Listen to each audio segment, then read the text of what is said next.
नमस्कार दोस्तों, पाथफाइंडर में आप सभी का स्वागत है। मेरा नाम है डॉक्टर महिपाल सिंह राठौड़ और आज इस लेक्चर में मैं आपके साथ डिस्कस करूंगा श्रीलंका में चल रहे इकोनॉमिक क्राइसिस के कारणों के बारे में।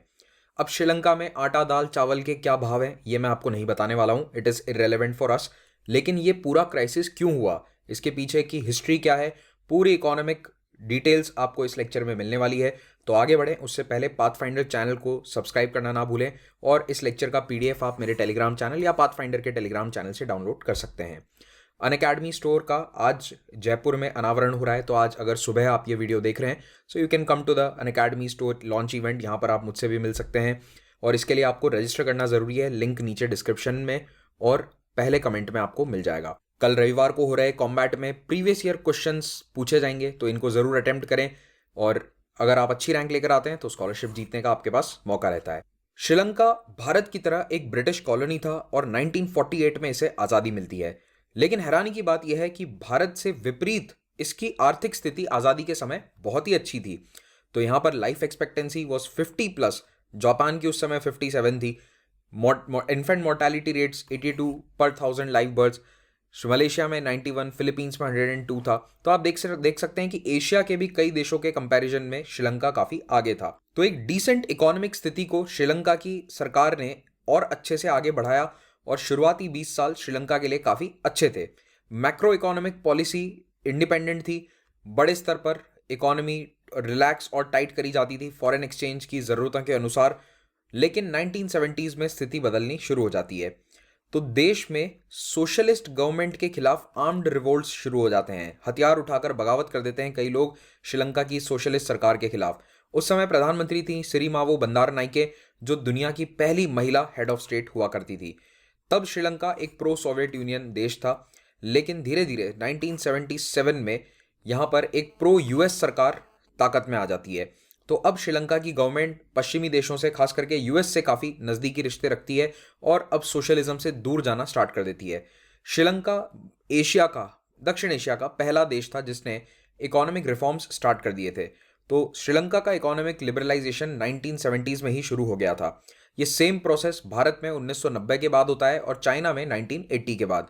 यहाँ पर चाइना में इस प्रोसेस को करने वाले थे डेंग जियाओपिंग और भारत में इस प्रोसेस को करने वाले थे mainly finance minister Manmohan Singh और तत्कालीन प्रधानमंत्री नरसिम्हा राव। और आगे अटल बिहारी वाजपेयी जब प्रधानमंत्री बनते हैं तो वो भी इस लिबरलाइजेशन को कंटिन्यू रखते हैं। लेकिन खास बात यह है कि भारत और चाइना, इन दोनों देशों ने काफ़ी मजबूत तरक्की करी है। उसका कारण यह है कि इन्होंने आईएमएफ और वर्ल्ड बैंक के द्वारा सुझाए गए रिफॉर्म्स के रास्ते पर ना चलकर अपना खुद का अलग रास्ता निकाला।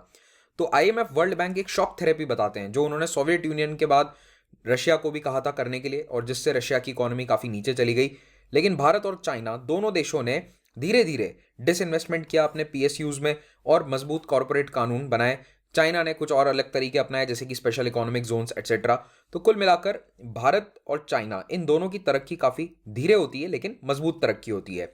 इस स्लो और स्टेडी ग्रोथ का एक बहुत ही अच्छा एग्जाम्पल मैं आपको बता सकता हूं कि भारत सरकार ने अपनी डोमेस्टिक इंडस्ट्री को बचाने के लिए कई सालों तक विदेशी इंडस्ट्रीज को भारत में डायरेक्टली आने नहीं दिया।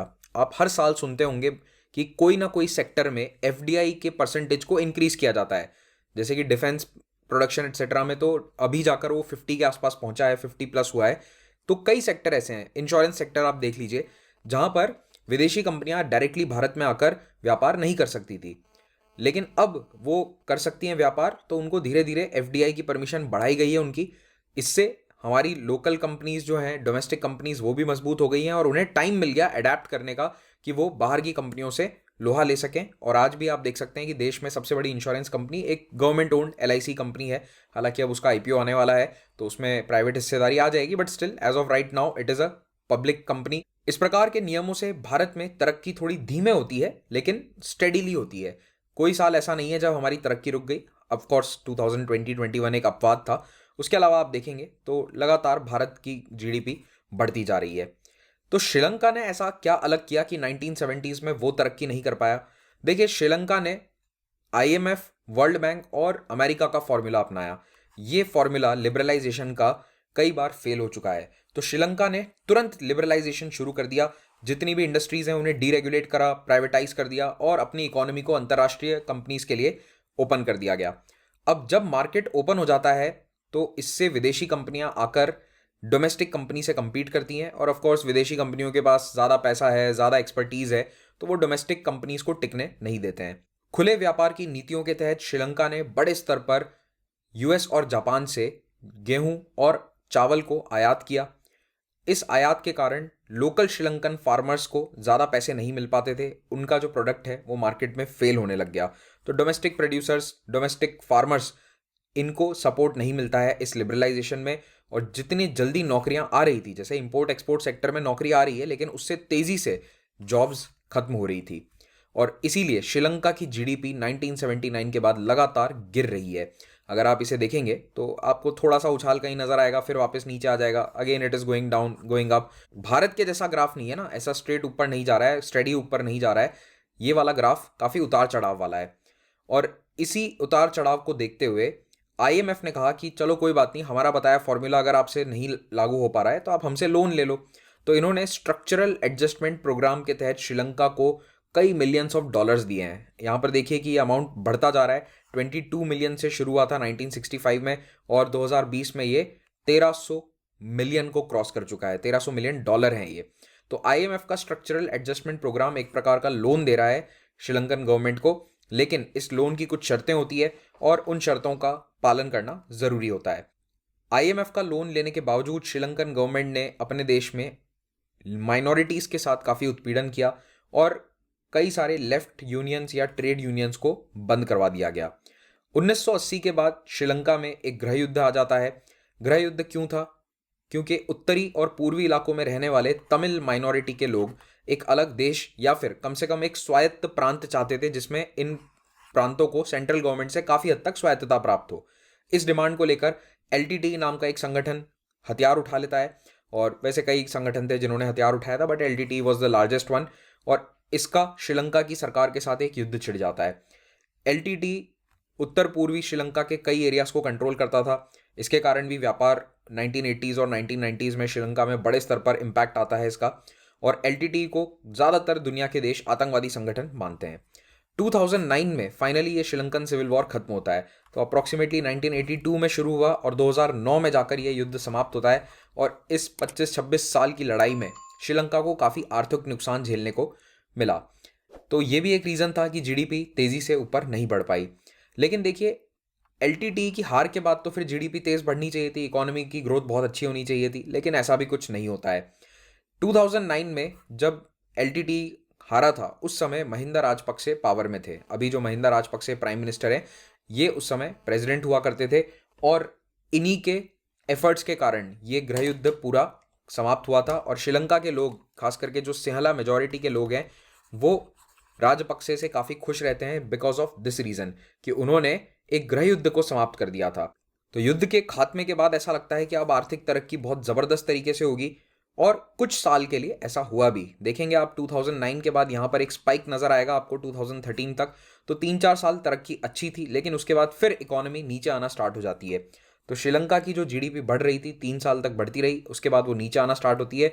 उसका कारण यही था सबसे बड़ा कि अभी भी श्रीलंका में डोमेस्टिक मैन्युफैक्चरिंग और इंडस्ट्रियल बेस नहीं बन पाया था। इकोनॉमी मेजर तौर पर केवल 3 चीज़ों के एक्सपोर्ट्स पर टिकी थी: टी, कॉफ़ी, रबर और गारमेंट्स। तो ये 3 मेजर इंडस्ट्री हैं। तो चाय, कॉफ़ी, स्पाइसेस को भी आप इसमें शामिल कर सकते हैं, रबर और कपड़े का व्यापार, ये 3 एक बड़े एक्सपोर्ट कमोडिटीज़ हैं। लेकिन इन तीनों ही एक्सपोर्ट कमोडिटीज़ के प्राइसेस पिछले 10 साल से लगातार गिर रहे हैं। और श्रीलंका की इकोनॉमी के एक्सपोर्ट्स में आप देखेंगे तो articles of apparel, knit, crochet, ये सब 24% है, कॉफ़ी, टी, स्पाइसेस 15%, रबर 8%। तो काफ़ी बड़ा हिस्सा इन प्रोडक्ट्स का है जो एक तरह से नेचुरल रिसोर्सेज हैं या फिर उस पर निर्भर हैं, और इंटरनेशनल मार्केट में इनकी कीमतें गिर रही है। तो श्रीलंका की भी आर्थिक स्थिति 2012 के बाद गिरनी शुरू हो जाती है, और जीडीपी उसके बाद से पिछले 10 सालों से लगातार गिर रही है। तो आईएमएफ से लोन लेने के बावजूद एक्सपोर्ट बढ़ा नहीं पा रहा था श्रीलंका, या फिर उसे अपने एक्सपोर्ट के अच्छे दाम नहीं मिल रहे थे, इसीलिए उसके बजट का डेफिसिट बढ़ता गया, करंट अकाउंट डेफिसिट लगातार बढ़ता गया। इस बीच चाइना से भी इन्होंने कई समझौते किए, और चाइना की सरकार से भी इन्होंने लोन लिया, लेकिन वो डील्स भी फेल हो जाती हैं, और चाइना की गवर्नमेंट को पैसे देने इनके लिए बहुत ही भारी पड़ गए। तो श्रीलंका की जीडीपी ग्रोथ अगर आप देखें तो वो 2012 के बाद लगातार बड़े स्तर पर नीचे जा रही है। और ये सब पैंडेमिक के पहले है, अभी तो पैंडेमिक आई नहीं है, 2020 आया नहीं है, उसके पहले ही यहाँ पर डाउनफॉल देखना स्टार्ट हो गया था। अब क्या इसे हम आईएमएफ डेट ट्रैप कह सकते हैं? जैसे कई देशों में हम कहते हैं कि चाइना का डेट ट्रैप है बेल्ट एंड रोड इनिशिएटिव के तहत, तो बिल्कुल श्रीलंका भी उसमें शामिल था। लेकिन यहाँ पर आप देखोगे कि आईएमएफ का भी एक डेट ट्रैप है। तो इतने सालों से पैसा दे रहा था आईएमएफ श्रीलंका को, अब 2016 में एक और लोन दिया जाता है श्रीलंका को, 36 month extended EFF, extended fund facility. तो और ज़्यादा पैसा इन्हें दिया जाता है, 1.5 बिलियन यूएस डॉलर्स। लेकिन इस 1.5 बिलियन डॉलर के बदले में श्रीलंका को बहुत कुछ करना होगा। पहली शर्त कि अपना फिस्कल डेफिसिट 3.5% तक सीमित करो, और टैक्स पॉलिसी में रिफॉर्म, कंट्रोल ओवर एक्सपेंडिचर, सरकार अपने सरकारी संपत्तियों को प्राइवेटाइज करे, एक्सचेंज रेट फ्लेक्सिबिलिटी हो, कॉम्पिटिटिवनेस बढ़े, ईज ऑफ डूइंग बिजनेस बढ़ाओ। तो ये सारे जेनेरिक रिक्वायरमेंट्स हैं जो आईएमएफ हमेशा देशों के ऊपर लागू करती है। 3 साल खत्म होने के बाद आईएमएफ ने कहा कि श्रीलंका बहुत अच्छा काम कर रहा है, it is committed to the EFF programme. हाँ, अभी तक सब कुछ अचीव नहीं हुआ है, टारगेट 3.5% जो करंट अकाउंट डेफिसिट था वो अचीव नहीं हुआ है, लेकिन कोशिश ये कर रहे हैं। अब ज़मीनी हकीकत ये थी कि इन 3 सालों में श्रीलंका के लोगों पर बहुत गहरा असर पड़ा इन सभी रिफॉर्म्स का। तो ये रिफॉर्म्स सरकार के लिए तो ठीक है, सरकार का इससे पैसा बचता है, लेकिन श्रीलंका के लोगों की हालत काफ़ी ख़राब थी। It was very painful time for Sri Lankan people. GDP growth rate गिर रही है, कॉरपोरेट टैक्स को कट कर दिया गया है 28 से 24%, लेकिन रेवेन्यू इस टू जीडीपी का जो रेशियो है वो लगातार गिरता जा रहा है। पब्लिक डेट 30% बढ़ गया, यानी कि सरकार का जो ऋण है, लोन है, वो 30% बढ़ जाता है। अब ये सब जब चल रहा था 2015 ऑनवर्ड्स, उस समय महिंदा राजपक्षे पावर में नहीं थे। Maithripala Sirisena from the opposition party, he was in power.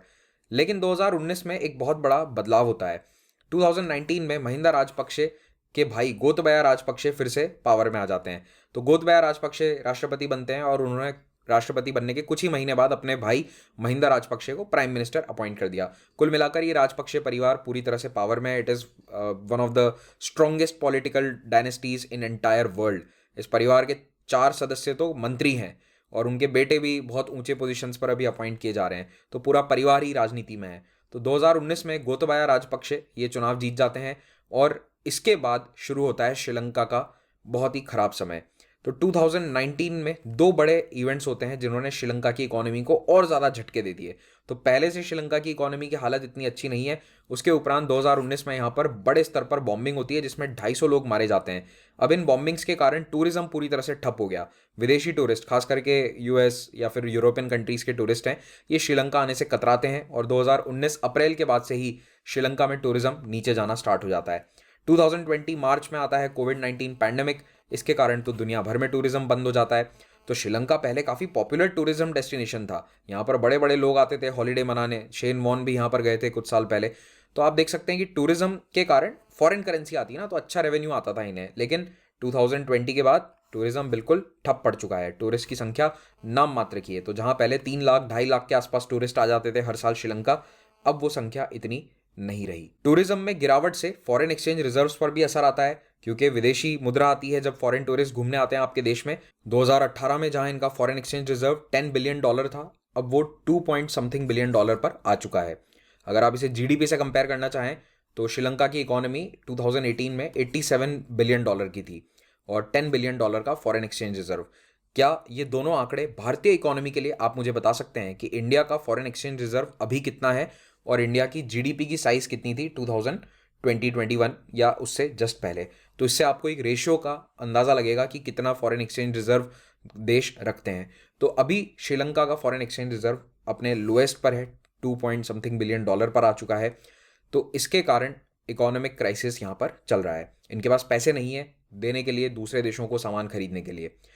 तो पहला बड़ा झटका था टूरिज्म, लेकिन दूसरा बड़ा झटका और ज़्यादा महत्वपूर्ण इम्पैक्ट जिसका रहा श्रीलंकन इकोनॉमी में, वो था गोतबाया राजपक्षे की टैक्स पॉलिसीज़। तो गोतबाया राजपक्षे जब चुनाव लड़ रहे थे तब उन्होंने वादा किया था लोगों से कि मैं टैक्स कम कर दूंगा, और इन्होंने आकर टैक्स सही में कम कर दिया। जनरली कोई नेता करते नहीं है इस तरह से, but he reduce the tax from 15 to 8%। इन्होंने जो देश का सबसे बड़ा टैक्स है वैट, वैल्यू एडेड टैक्स, इसे 15 से सीधा 8% कर दिया। और कई छोटे छोटे टैक्सेस को पूरी तरह खत्म कर दिया। जैसे एक नेशन बिल्डिंग टैक्स 2% होता था, इकोनॉमिक सर्विस चार्ज हैं, इस तरह के एडिशनल टैक्स या सेस आप जिन्हें कह सकते हैं, ये सब इन्होंने पूरी तरह से हटा दिए। लेकिन सबसे बड़ा ये वाला डिसीजन था 15 to 8 कर देना, यानी कि ऑलमोस्ट आधी कर दिया आपने टैक्सेशन। तो इसका इम्पैक्ट पड़ा श्रीलंका का जो टैक्स रेवेन्यू है, आप देखिए सेल्स टैक्स रेवेन्यू इनका हाफ हो जाता है डायरेक्टली, जस्ट बिकॉज क्योंकि टैक्स रेट भी हाफ हो चुकी है। तो पिछले 3 साल से ये आधा हो चुका है। अब श्रीलंका के पास इनडायरेक्ट टैक्स बहुत ही कम आता है and it has one of the lowest indirect tax rates in the world. पूरी दुनिया में इतना कम इनडायरेक्ट टैक्स कहीं नहीं है, 8% जितना श्रीलंका ने कर दिया था। और इसका सबसे बड़ा नतीजा यही निकला कि इनडायरेक्ट टैक्स रेवेन्यूज पूरी तरह से गिर गए। जीएसटी या VAT revenue 443 million Lankan rupees थे 2019 में, और 2020 में सीधा हाफ हो गया ये आंकड़ा, 233 पर आ गया। 50% ड्रॉप इन टैक्स रेवेन्यू। लेकिन टैक्स रेट घटाने से ease of doing business ranking इनकी बढ़ गई। वर्ल्ड बैंक और पश्चिमी इंस्टीट्यूशंस काफी खुश हो गए कि अरे वाह, इतना कम टैक्स, इसका मतलब है कि आपके यहाँ बिजनेस करना बहुत आसान है। तो बिजनेस करना ऑन पेपर तो आसान है, लेकिन बिजनेस करोगे कैसे जब पूरी इकोनॉमी की स्थिति इतनी खराब है। तो ये टैक्स रेवेन्यू का गिरना सरकार के बजट के लिए बहुत ही हानिकारक है। ऑफ कोर्स जब सरकार के पास आमदनी नहीं है और खर्चा उतना का उतना है तो फिस्कल डेफिसिट बढ़ेगा। और आप देखिए कितना बड़ा जंप आता है यहाँ। 2008 में फिस्कल डेफिसिट -5.3 से सीधा 9.6 पर पहुंच जाता है। अप्रॉक्सीमेटली 10% का फिस्कल डेफिसिट है। It's huge. किसी भी सरकार के पास अगर 10% का फिस्कल डेफिसिट है, इसका मतलब है कि वो कुछ ना कुछ गलत कर रही है अपनी आर्थिक नीतियों में। फिर उसके बाद आती है पैंडेमिक। तो ये सब कुछ तो पैंडेमिक से जस्ट पहले हुआ है। उसके बाद और ज़्यादा फिस्कल डेफिसिट 11% बढ़ चुका है। तो पैंडेमिक में टूरिस्ट आने बिल्कुल बंद हो जाते हैं, जो थोड़े बहुत आ रहे थे वो भी कंप्लीटली बंद, और टूरिज्म रेवेन्यू गिर गया। चाय और रबर की भी डिमांड दुनिया में कम हो गई। एक्चुअली रबर की डिमांड काफ़ी कम हो जाती है क्योंकि दुनिया भर में ट्रक्स एकदम से रुक गए थे, ट्रांसपोर्ट सेक्टर बहुत प्रभावित हुआ था। तो सबसे ज़्यादा रबर की डिमांड टायर इंडस्ट्री में होती है। तो रबर की डिमांड एकदम से नीचे आ गई थी, और चाय का एक्सपोर्ट भी गिर जाता है, डिमांड काफ़ी कम होती है। तो श्रीलंका का जो एक्सपोर्ट है वो भी 2020 में कम था कंपेयर टू 2017, 14, 15 के आप आंकड़े देखेंगे तो इनके कंपैरिजन में यहाँ पर काफ़ी कम एक्सपोर्ट हो रहा है। रबर का एक्सपोर्ट भी गिर गया, और जो कॉटन के कपड़े हैं या फिर कॉटन के आइटम्स हैं इनका भी रेट गिर जाता है। एक और नुकसान होता है रेमिटेंसेस का। तो दुनिया भर में जो लंकन कम्युनिटी के लोग रह रहे हैं और वो अपने घर पर पैसा भेजते हैं, वो पैसा आना बंद हो गया क्योंकि वहाँ उनकी भी नौकरियाँ चली गई थी पश्चिमी देशों में। तो इसके कारण रेमिटेंसेस की आय भी कम हो जाती है। रेमिटेंसेस ऑलमोस्ट 1/4 हो चुके हैं कंपेयर टू 2019-20 का अगर आप फिगर देखेंगे तो श्रीलंका में रेमिटेंसेस अब 1/4 हो चुके हैं। तो पैंडेमिक ने सरकार की आमदनी तो पूरी तरह से रोक दी, लेकिन खर्चा बढ़ा दिया। तो आपको पता ही होगा कि पैंडेमिक में कई देशों की सरकारों ने एक्स्ट्रा बजट रखा और उस बजट का इस्तेमाल किया गया हेल्थ सर्विसेज के लिए, पैंडेमिक में रिलीफ प्रोवाइड कराने के लिए। श्रीलंका को भी यही सब करना पड़ा। So they decided to raise their budget. तो पैसा आ नहीं रहा है लेकिन खर्चा बढ़ाए जा रहे हैं ये। तो फिस्कल डेफिसिट इसीलिए 10% से ऊपर चला गया। भारत में एक FRBM एक्ट है जो फिस्कल डेफिसिट को कंट्रोल में रखता है। श्रीलंका में ऐसा कोई कानून नहीं है। 2022 में जाकर फाइनली IMF नींद से जागा और उसने बोला कि कुछ कारण है। उसने एक डिटेल रिपोर्ट प्रस्तुत करी श्रीलंका में और रीजंस बताए कि श्रीलंका की इकोनॉमी की हालत क्यों खराब हो रही है। Pre pandemic tax cuts, VAT कम कर दिया गया था, रेवेन्यू परफॉर्मेंस अच्छा नहीं है, और लॉकडाउन में श्रीलंका की सरकार दूसरे सरकारों के मुकाबले ज़्यादा पैसा खर्च कर रही है। तो इसीलिए यहाँ पर करंट अकाउंट डेफिसिट काफ़ी बढ़ गया है। तो अब आप समझ पा रहे होंगे कि श्रीलंका में इकोनॉमिक क्राइसिस की जड़ें कई सालों से घर कर गई थी और इसका ये नतीजा 2022 में देखने को मिल रहा है। लेकिन इस पूरे एक्सप्लेनेशन में एक सवाल का जवाब आपको नहीं मिला होगा कि आर्थिक स्थिति खराब थी, ठीक है, लेकिन खेत में अनाज तो उतना ही उगता है, तो श्रीलंका में फूड शॉर्टेज क्यों हो रही है अभी? तो इसका रीज़न भी आपको बता देता हूँ। श्रीलंका में बहुत सारे लोग टूरिज्म इंडस्ट्री पर डिपेंडेंट हैं या कई प्लांटेशंस में काम करते हैं। तो उन लोगों के पास अब कोई रोज़गार नहीं था पैंडेमिक में। तो दुनिया के कई देशों में स्थिति हुई थी, थाईलैंड, इंडोनेशिया, बाली में ये प्रॉब्लम आई थी कि टूरिज्म इंडस्ट्री में इतने लोग लगे हुए हैं, वो क्या करें। तो इन सभी देशों ने एग्रीकल्चर में इन लोगों को नौकरी दी। थोड़ी सी इनकम डेफिनेटली कम होती है, थोड़ी क्या बहुत कम हो जाती है income, but still this work force was absorbed into farming, specially in Thailand and Indonesia. तो श्रीलंका को ये करने से किसने रोका था? श्रीलंका भी तो अपने मजदूरों को खेतों पे काम करने लगा सकता था, लेकिन उसका रीज़न था कि श्रीलंका के अंदर फार्मिंग सेक्टर में 2021 में एक बहुत बड़ा चेंज आता है। तो 2021 के मई महीने में श्रीलंकन गवर्नमेंट कहती है कि अब देश में कोई पेस्टिसाइड, फर्टिलाइजर का इस्तेमाल नहीं होगा। Sri Lanka will be a completely organic farming society. इसके पीछे रीज़न बताया जाता है कि एक बहुत बड़ी लॉबी थी जो श्रीलंका की सरकार को प्रेशराइज कर रही थी, और राजपक्षे इनके प्रेशर में आकर ये डिसाइड करते हैं कि कोई फर्टिलाइज़र श्रीलंका में इंपोर्ट नहीं होगा। और इन्होंने अपने आप को कहा कि ऑर्गेनिक फार्मिंग मसीहा की तरफ पेश करते हुए कहा कि केमिकल फर्टिलाइजर्स को हम पूरी तरह से रोक देंगे और इसके बिना भी खेती हो सकती है। लेकिन सच्चाई ये है कि फर्टिलाइजर्स और पेस्टिसाइड्स की कई बार एक्चुअली में ज़रूरत होती है। कई फसलों में कीड़े जब लगे तो वो पूरी की पूरी फसल चौपट हो गई और अब इनके पास खाने को चावल भी नहीं था। तो वैसे भारत में भी ये डिबेट बहुत लंबे समय से चल रहा है, तो मैं आपको यहाँ पर थोड़ा सा इसका डिटेल बताना चाहता हूँ। देखिए, भारत में सॉइल्स न्यूट्रिएंट डेफिशिएंट हैं, यहाँ पर न्यूट्रिएंट्स की बहुत कमी है, लेकिन हर एरिया में अलग न्यूट्रिएंट की कमी है। इसीलिए इंडिया में एग्रीकल्चरल साइंटिस्ट बिल्कुल स्पेसिफिकली बताते हैं कि ये न्यूट्रिएंट आपको डालना है, दूसरा वाला मत डालिएगा, और वो भी रीजन स्पेसिफिक होता है। तो राजस्थान में जो न्यूट्रिएंट डलेगा वो मध्य प्रदेश में नहीं होगा, वो महाराष्ट्र में नहीं होगा। It will be different everywhere depending on the soil health and quality. तो इसके लिए भारत ने एग्रीकल्चरल साइंटिस्ट बहुत सारे तैयार करे हैं, और ये सरकार के अधीन भी काम करते हैं ज़्यादातर लोग, और किसानों तक ये जानकारी पहुंचाते हैं। तो राजपक्षे का ये जो इको एक्सट्रीमिज्म था, इसने श्रीलंकन एग्रीकल्चर को खराब कर दिया, और गांव में अब लोगों के पास करने को कोई काम नहीं था। The sudden and complete shift from chemical industrial agriculture without adequate scientific know how led to a fall in farm output.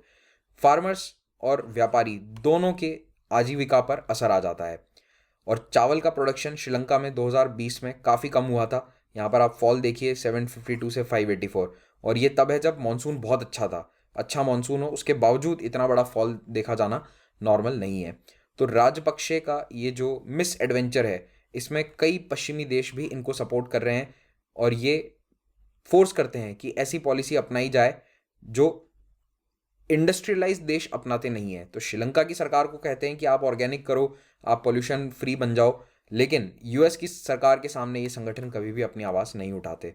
Sri Lanka की organic farming policy on paper बहुत अच्छी थी, but on ground in reality it was a complete failure. कई जगह pesticides की आवश्यकता थी, फसलें खराब हो गई, सड़ गई, और क्योंकि फसलों की देखभाल करने के लिए भी बहुत सारे लोग नहीं थे, तो ये भी एक समस्या सामने आती है। तो दुनिया के लगभग सभी देशों में लॉकडाउन और पैंडेमिक के बावजूद खेती नॉर्मल तरीके से हो रही थी, खेती की आमदनी भी लोगों को पूरी मिल रही थी, पर श्रीलंका में इसका ऑपोजिट होता है। तो अब आईएमएफ क्या कह रहा है? आईएमएफ का कहना है कि रिकवरी होगी, जल्दी होगी, लेकिन इतनी फास्ट नहीं होगी। तो ये थी पूरी कहानी कि श्रीलंका में खाद्यान्न का संकट, आर्थिक संकट क्यों आया है। आईएमएफ अब कह रहा है कि रिकवरी होगी, लेकिन बहुत धीरे धीरे रिकवरी होगी। तो ऐसी स्थिति कई देशों में हो चुकी है, जैसे कि ग्रीस में भी ये समस्या आई थी 10 साल पहले, तो उसे भी उभरने में कई साल लगे थे। तो प्रोबेबली श्रीलंका को भी स्थिति से बाहर आने में 2-3 साल लग सकते हैं। तो अगर हम एक फ्लो चार्ट बनाकर देखें तो श्रीलंका की स्थिति कैसे आई। एग्रीकल्चरल प्रोडक्शन गिरा, फूड शॉर्टेज, खाने की समस्या आ गई, इसके कारण महंगाई बढ़ती है, फूड इंपोर्ट ज़रूरी हो जाता है। तो जब आपके देश में खाने के लिए अनाज नहीं है तो आप आयात करेंगे, सीधी सी बात है, और इस आयात के कारण उन्हें फॉरेन करेंसी में पैसा देना पड़ता है जो श्रीलंका के पास नहीं है। और पहले पैसा इनके पास आता था रबर और चाय कॉफ़ी के एक्सपोर्ट से, वो पैसा बहुत ही कम हो गया है। आप लोगों का इस पूरे मुद्दे पर क्या कहना है कमेंट में ज़रूर बताइएगा। अगर कोई डाउट है तो आप मुझसे पूछ सकते हैं। I will try my level best to answer all the doubts on this video. अगर आप टेलीग्राम चैनल से पीडीएफ डाउनलोड करना चाहते हैं तो ये नाम है टेलीग्राम चैनल का। अगर अनअकैडमी प्लेटफॉर्म से आईएएस एग्जाम की तैयारी करते हैं तो देश के बेस्ट एजुकेटर्स यहाँ पर आपको लाइव पढ़ाएंगे, और प्लेटफॉर्म पर पढ़ाई के अलावा भी हमने बहुत सारे फीडबैक मैकेनिज्म आपके लिए डेवलप किए हैं जिससे आपकी तैयारी बहुत ही अच्छे तरीके से हो।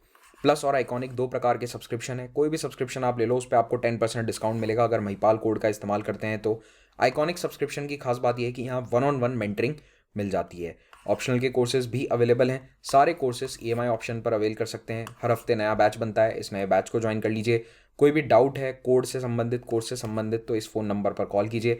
मेरा अभी मॉडर्न इंडियन हिस्ट्री का कोर्स ऑनगोइंग है, इसका लिंक नीचे डिस्क्रिप्शन में मिल जाएगा। अनअकैडमी लाइट के नाम से जो टेस्ट सीरीज़ है उसे आप अवेल कर सकते हैं। Last mile program will be very helpful for all the interview selected candidates. Thank you very much, have a great day.